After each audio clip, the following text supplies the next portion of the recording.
Nous voilà de retour dans l'espace. Après la folle épopée de Gagarine, nous allons nous intéresser aujourd'hui à un homme qui est allé encore plus loin.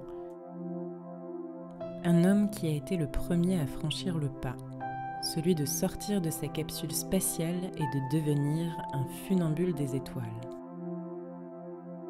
Dans cet épisode d'Explorons l'Histoire, nous nous intéressons à Alexeï Leonov, le premier homme à avoir réalisé une sortie extravéhiculaire dans l'espace.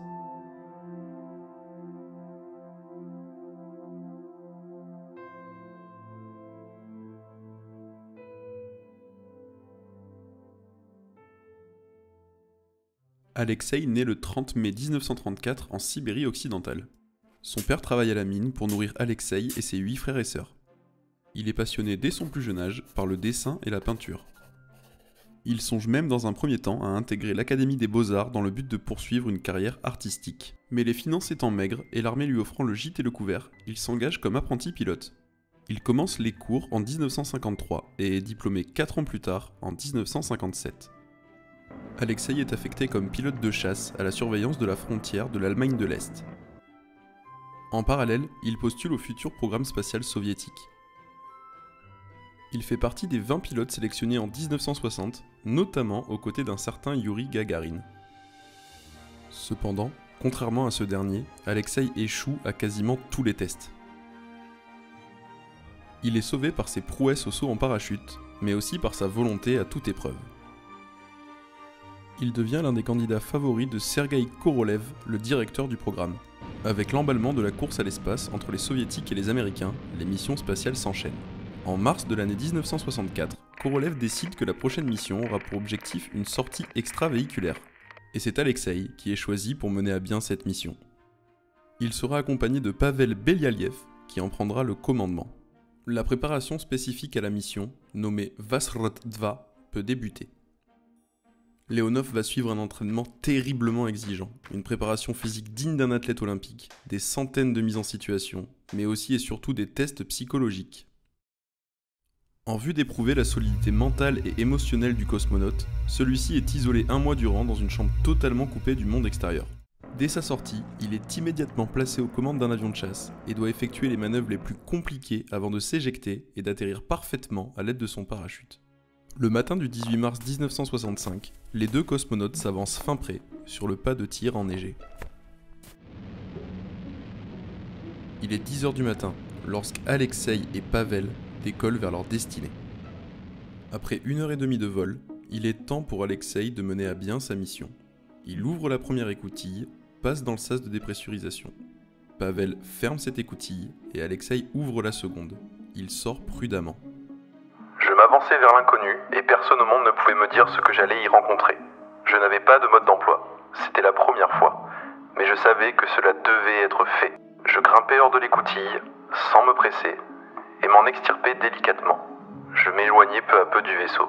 C'est surtout le silence qui me frappa le plus. C'était un silence impressionnant, comme je n'en avais jamais rencontré sur Terre. Si lourd et si profond que je commençais à entendre le bruit de mon propre corps. Il y avait plus d'étoiles dans le ciel que je ne m'y étais attendu. Le ciel était d'un noir profond, mais en même temps, il brillait de la lueur du soleil. La Terre paraissait petite, bleue, claire, si attendrissante, si esselée. C'était notre demeure, et il fallait que je la défende comme une sainte relique.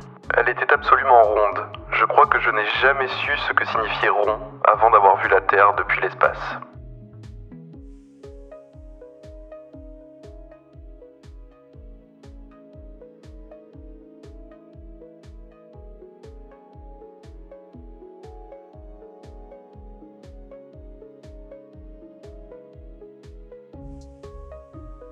Après 10 minutes de combat acharné pour se stabiliser malgré l'impesanteur, Alexeï se dirige vers le sas afin de retourner à l'intérieur du vaisseau.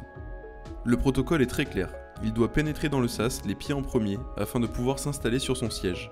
Malheureusement, sa combinaison spatiale s'est dilatée tout au long de sa sortie. Elle s'est dilatée à un point tel qu'elle ne passe plus l'écoutille du sas.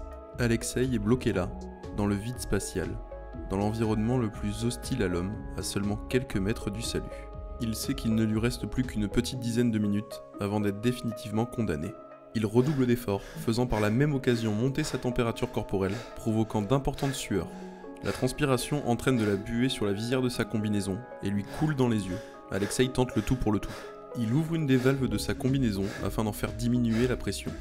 La deuxième fois sera la bonne, et il parvient enfin à regagner le sas tête en avant et réussit à se retourner malgré un environnement exigu. Il regagne son siège après avoir retrouvé ses esprits. Il vient de passer 12 minutes et 9 secondes dans le vide intersidéral. La mission n'est cependant pas terminée, et l'équipage n'est pas au bout de ses peines. Après le largage du sas, ils se rendent compte que l'écoutille n'est plus étanche et qu'ils perdent peu à peu des réserves d'oxygène. Ils devraient tout de même en avoir assez pour un retour serein jusque sur Terre. Vient ensuite le moment de la rentrée atmosphérique. Le système automatique ne se déclenche pas, et les deux cosmonautes doivent effectuer la manœuvre manuellement. Cela crée un retard de 46 secondes sur l'allumage des rétrofusées. La séparation des deux modules échoue à son tour. Alexei et Pavel sont durement malmenés tout au long de la procédure. Ils atterrissent finalement à presque 400 km du point prévisionnel, au beau milieu d'une forêt de Sibérie enneigée et habitée par les loups. Ils sont rapidement localisés, mais la forêt est si dense que les secours ne peuvent intervenir par voie aérienne. Des hélicoptères leur larguent des vivres et du matériel de survie en attendant les sauveteurs qui arriveront 48 heures plus tard à Ski. Tout comme Gagarine en son temps, Alexei est tenu par ses supérieurs de mentir sur les multiples défaillances de la mission. Après son immense exploit, il devient formateur pour les cosmonautes soviétiques. Il est aussi choisi pour devenir le premier homme à aller poser le pied sur la Lune. Cependant, les échecs répétés du programme spatial soviétique le priveront de cette nouvelle première. Il continuera à transmettre son savoir aux jeunes cosmonautes, et participera même à des missions spatiales diplomatiques. Son amour pour la peinture ne l'a jamais quitté, et fut même renforcé par ses escapades spatiales, qui lui inspirèrent de magnifiques tableaux. Alexei Leonov, le funambule des étoiles, meurt le 11 octobre 2019 à l'âge de 85 ans, laissant derrière lui un magnifique héritage à toute l'humanité.